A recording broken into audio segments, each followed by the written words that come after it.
E aí, galera? Bom,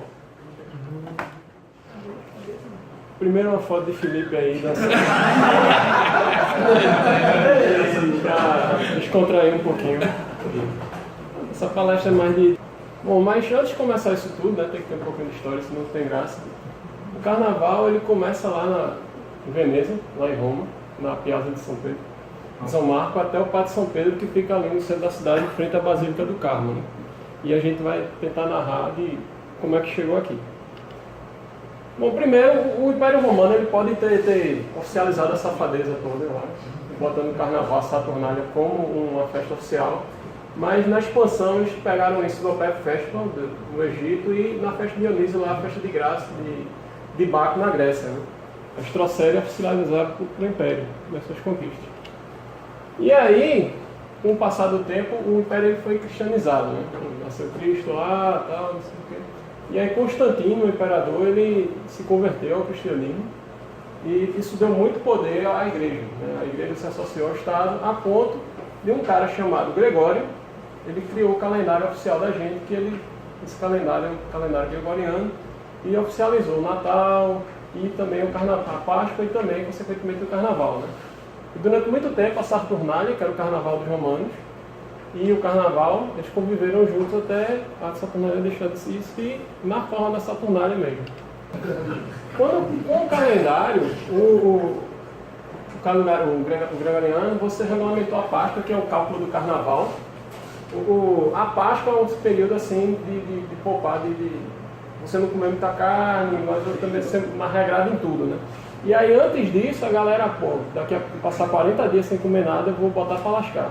E aí comia, e virava uma festa. E o cálculo é, primavera, acaba a primavera, 7 domingos antes, domingo carnaval, isso em Veneza. No Brasil, se você quiser contar, é a primeiro sábado depois da primeira lua cheia de fevereiro.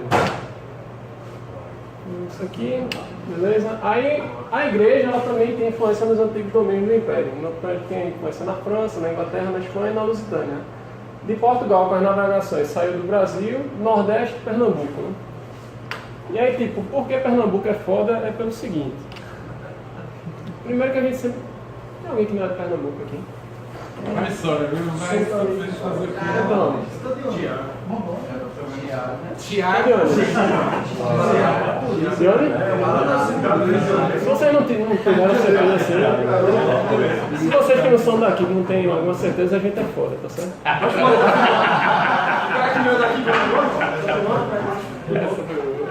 Mas o pessoal da Paraíba mesmo tem grande influência na gente. E aí pra gente se tornar tão importante, a gente teve 3 caras principais. Assim. Primeiro, Duarte Coelho, que foi donatário da capitania de Pernambuco. Tipo, quando a gente... quais são as capitanias que deram certo? Pernambuco e São Vicente. Na verdade, Pernambuco ele deu uma taxa de lucro muito maior que São Vicente. Assim. Isso por quê? Porque Duarte Coelho, quando veio, foi o único cara que veio com a cabeça de povoamento. Tanto foi o único cara que trouxe a família dele, tá vendo? Aí Maurício de Nassau, com a invasão holandesa, ele urbanizou a cidade. Tipo, pra você ter uma ideia, Maurício de Nassau fez a primeira ponte das Américas aqui, que é a ponte Maurício de Nassau, aquela que liga o Parque São José com o Recife Antigo. Tipo, 150 anos depois que os portugueses chegaram. E Leão Coroado, Zé de Barro Lima, que era um capitão de artilharia do exército, que ele decretou a Revolução Pernambucana de 1817, republicana. E aí, essa revolução pode ter lascado a gente no momento inicial, mas posteriormente a gente agregou muito valor à nossa cultura. O açúcar, né? Por exemplo, Pernambuco no século XVII tinha 121 engenhos de açúcar. Esse açúcar era preferência na Europa. Esse açúcar trouxe a invasão holandesa e aí criou o nosso primeiro Leônidas de Esparta, capitão Temudo lá em Olinda, que resistiu com 70 caras, 2.000 holandeses. Nassau estruturou a cidade e trouxe gente como Franz Post, e levou o Pernambuco para fora, e esse levando para fora a nossa cultura. Se estamos conhecendo lá fora, a gente trouxe conhecimento para cá para dentro. Dizem que ele foi o primeiro secretário de Cultura do Estado. Né? E aí, com Nassau, Pernambuco se tornou um entreposto. Tipo, essa ideia de entreposto aqui no Nordeste para a Europa é uma coisa, por exemplo, que os americanos usaram em Natal, né? Tipo, os caras fizeram uma base aérea lá e levaram para levar os bombardeios para a Europa e para a África. E aí a gente começou a trazer essas referências europeias. A valsa vieniense, que se tornou seu forrozinho, a gente adaptou, se tornou forró, a gente trouxe muita literatura e importou tecnologia. E a gente, com dinheiro do açúcar, com cultura e com tecnologia, a gente se tornou referência para o Norte e Nordeste. Né? Então, tipo, Pernambuco, na época, antes da Revolução, ele abordava Paraíba, Ceará, Alagoas, Rio Grande do Norte, Maranhão e parte do interior da Bahia. Né?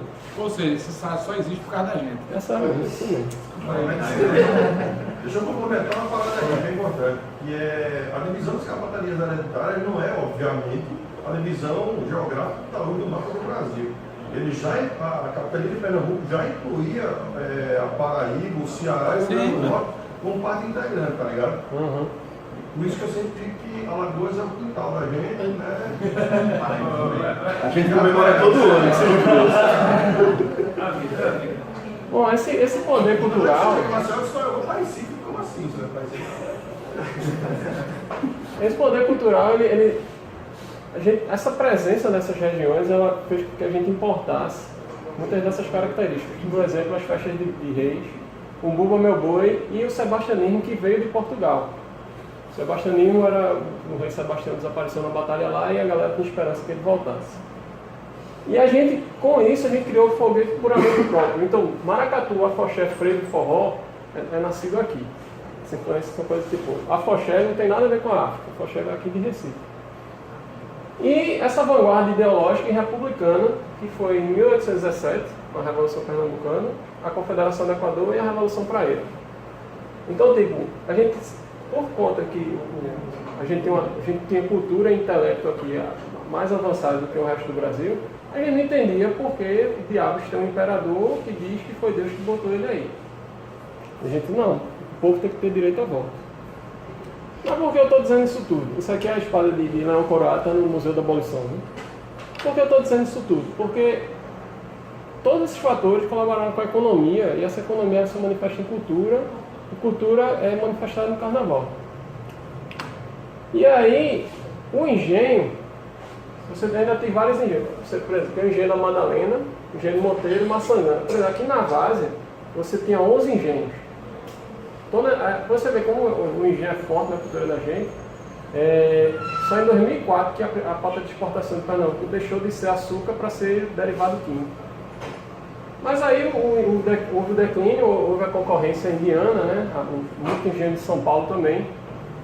Os engenhos eles foram perdendo poder e foram se transformando em sítios. Né? Cada sítio com foguete tem uma característica própria, uma história própria. E aí entre os dois sítios, que a gente pode citar aqui na cidade, o sítio dos Pintos e o sítio do Valença, o sítio do Valença ali na Madalena. O sítio do Valença, ele tinha, por exemplo, foguetes próprios, ele tinha o Pastoreio do Valença, o Carnaval do Valença e alguns filhos ilustres, como por exemplo os irmãos Valença, que são dois compositores de frevo que, por exemplo, comporam Mulata, né? O seu cabelo não nega mulata, eu quero pelo sabor. E aí, esses caras aí eram tios desse outro cara aqui. Esse outro cara aí, se não ficou claro, é meu pai. Meu pai era engenheiro. Meu pai gostava muito de Pernambuco, então tipo, a única foto que eu tenho na biblioteca da gente lá em casa. E essa seção aqui, a seção só de livros de Pernambuco.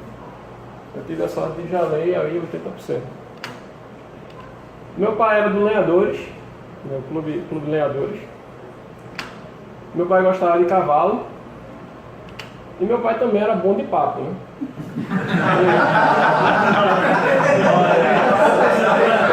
Bora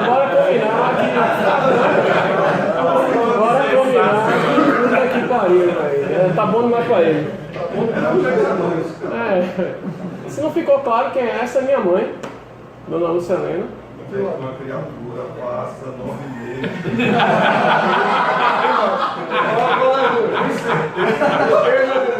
Eu vou pular aquela parte. Minha mãe não era florcicheira, não é florcicheira também nada, porque ela é rebelde. A minha mãe, por exemplo, casou de vermelho. Tá ligado? E uma vez eu perguntei, por que a senhora casou de... Aí a única vez que eu perguntei, mamãe, por que a senhora casou de vermelho? Eu falei, de vermelho que eu quis, porra. Acabou.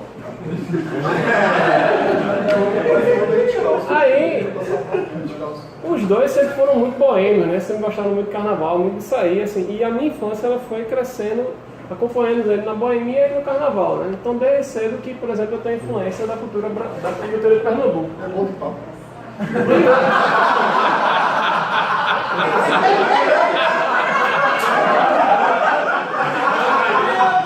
Eu sou bom de papo. Mas eu sou bom de papo. Isso aqui, por exemplo, é um cortejo do Maracatu. De 1982, aniversário de um ano. Nessa época aí a galera dizia que Maracatu era macumba. Ainda dizem, né? E aí, tipo, você é Maurício, um grande amigo meu, da orquestra Som de Pernambuco, que é a orquestra lá do bloco. E aí, tipo, fazendo bloco, eu tive algumas terceiro ano esse ano, eu tive algumas conclusões, assim, eu queria compartilhar.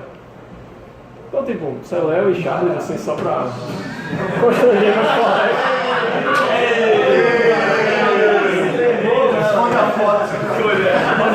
Tu é bonitão, pô. Podia ser pior, podia ser Charles.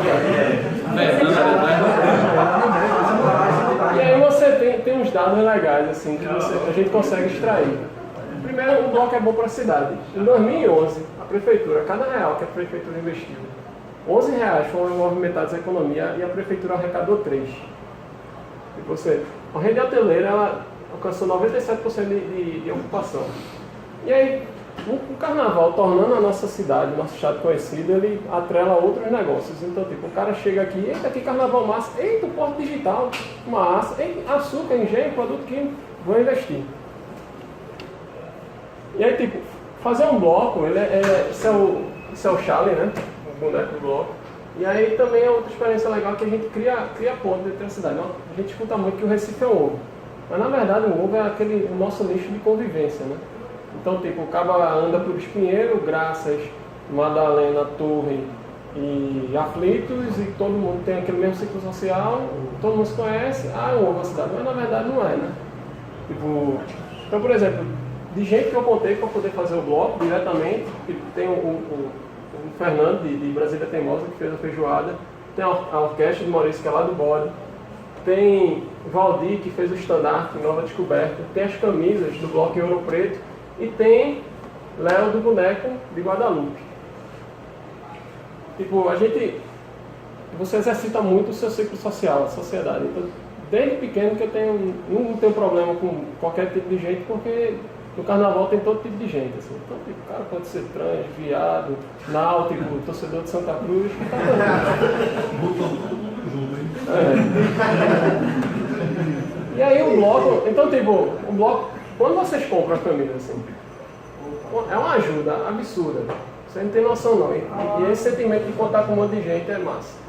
O boneco, assim, pra quem não sabe, eu fiz uma vaquinha com meus amigos pra poder fazer o boneco. Senão eu ia ter boneco nunca. Eu consegui 2/3 do valor do boneco com meus amigos aí, ajudando.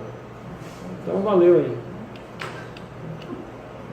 Então, tipo, a gente gera autoconhecimento também. Então, você é forçado a mudar sua opinião, porque você está numa coisa muito intensa. Então, se você acha que é melhor ir para aquele roteiro ali, tem alguém que diz a você que não é, porque viu um gelo baiano ali, você vê que sua opinião precisa ser mudada, assim, na correria, na zona trincheira. Exercitar, bloco fazer é exercitar a persistência, tipo, em 4 lugares diferentes na hora do almoço, como era, por exemplo, no primeiro ano do bloco. Tipo, era a alegria de compartilhar um sorriso, assim. Você tem uma galera ali que chega você, do caralho, e você, porra, massa, eu nunca vi esse cara na vida. E aí, tipo, muita gente, a gente fica com pô, o cara não foi pra minha festa, mas é o mesmo princípio do convite de casamento. O cara queria estar lá, mas não pôde, mas na mesma foto o cara queria te chamar, mas a lista era limitada. O bloco também é praticar a responsabilidade, né? Se eu vendi 300 camisas, isso quer dizer que eu tenho 300 sócios. Então, tipo, eu tenho que honrar a responsabilidade que eu assumi com esses caras. Então, tipo, a orquestra tem que ser boa, a feijoada tem que ser boa, a camisa tem que estar entregue. Então, como o Fernando me disse ontem, dá teus pulos aí.